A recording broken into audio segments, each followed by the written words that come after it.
ሰላም ጤና ይስጥልኝ። ውድና የተከበራችሁ የኔ ቻናል ቤተሰቦች እንዴት አላችሁ? ደህና ናችሁ ወይ? እኔ ያለው ደህና ነኝ፣ እግዚአብሔር ይመስገን። እንግዲህ ክፍል 2 ይዤላችሁ መጥቻለሁ። ሳራ አሁን ሁሉም ነገር ገባት። የእንጀራ እናቷ አባቷን ማስገደሏን አረጋገጠች። በረንዳ ላይ ተቀምጣ ለረጅም ሰዓት በንዴት ተንከበከበች። ምን አይነት እድለቢስ ነኝ ግን ስትል እራሷን አማረረች። ይሄኔ ሳታስበው ሳራ መቼ መጣሽ አለቻት ማርታ። ሳራም ለምን ይሆን ባታውቅም ድንግጥ ብላ ቆመች። ነይ ሰው ላስተዋውቅሽ አለች እና ተመልሳ ገባች። በድንጋጤ ልብ ያለችውም አትመስልም ነበር። ሳራ ግራ ገባት። ማን ይሆን እያለች በውስጧ ተከትላት ወደ ውስጥ ገባች። ስትገባ 2 ሴት እና 1 ወጣት ወንድ ሶፋው ላይ ተቀምጠዋል። በየተራ ጨበጠቻቸውና ቆመች። ሳራ ማለት እሷ ናት እያለች እያስተዋወቀቻት ትመስል ነበር። እነሱ ጓደኞቿ ናቸው። እሱ ደግሞ ብላ ንግግሯን ሳትጨርስ ስልኳ ጠራ።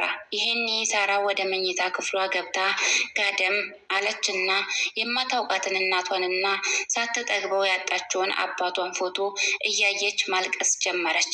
ፈጣሪ የረሳት አልፎም የማያውቃት መስላ በመሃል ደግሞ ልዑልን እያስታወሰች ልዑሌ ምን አለ ባላውቅ ትላለች። እንዲሁ እያለች እንቅልፍ ይዟት ተኛች። ግን ከወትሮ በተለየ ፈርታለች። በየደቂቃው ትባንናለች። ልክ እንደ አባቷ እሷንም ልትገላት ማቀዷ እርግጥ በመሆኑ ቀኗን መጠበቅ ወይስ ቤቱን ጥላ መጥፋት፣ ሁለቱንም ለእሷ አደጋ ነው።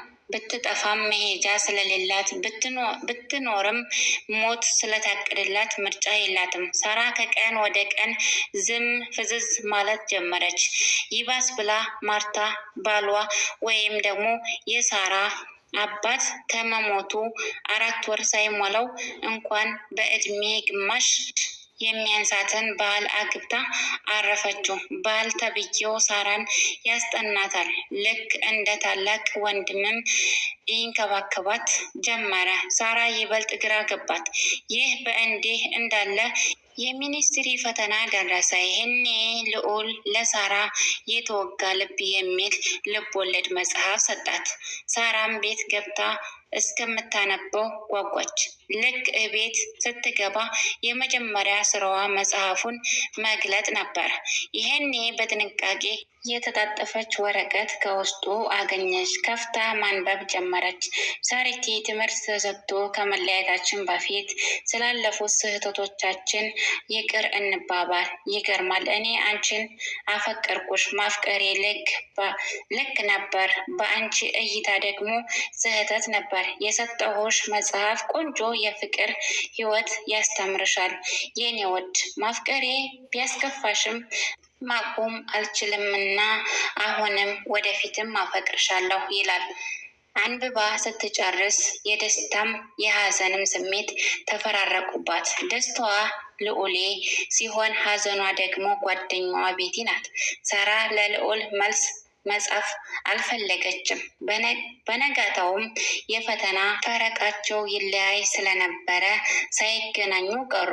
ከ2 ቀን በላይ ግን መታገስ አልቻለችም። ሰፈሩ ድረስ ሄዳ ከቤቱ አስጠራችው። ልዑል ልክ ሲያያት ደንግጦ ቆመ። ከዛ ግን አይኖቻቸው ተግባቡ። ቃል ሳይወጣጡ ልቦቻቸው ፍቅርን ተጋሩ። ከዚህ ቀን ጀምሮ ሳራና ልዑል አንድ ሆኑ። ሳራ በሞት እንኳ ብላ ለልዑል ስላለፈው ሁሉ ህይወቷ አጫወተችው። ቅስሙ ተሰበረ። በቅርቡም ከዛ ቤት መውጣት እንዳለባት አብረው ወሰኑ። ነገሮችን ማመቻቸት ጀመሩ። ሐምሌ አልቆ ነሐሴ ተራውን ሊረከብ ደርሷል። አንድ ክፉ ጠዋት ማርታ ከቤት ወጥታለች። በቤቱ ውስጥ ያሉት እሷና የማርታ ባለቤት ነበሩ። ሳራ ሰውየውን ባታምነውም ትወደዋለች። ለዛም እሷን እንጂ እሱን አትፈራውም። ያን ቀን ግን ይህ ወጣት ሳራን ለስጋዊ ስሜት ተመኛት። ተመኝቶም አልቀረም። በብዙ ልፋት የእንቅልፍ ኪኒኒ እንድትውጥ አደረገ። ሳራም ልብን ያለ እንቅልፍ ተኛች። ይህኔ ሊደፍራት ልብሶቿን ለማውለቅ ይጣደፍ ጀመረ። በቀጣይ ክፍል ክፍል 3ን ይዤላችሁ እመጣለሁ። እስከዛው ድረስ ቸር ሰንብቱልኝ። ከተመቻችሁ ከወደዳችሁት ላይክ፣ ሰብስክራይብ እንዲሁም ሼር በማድረግ አበረታቱኝ እላለሁ።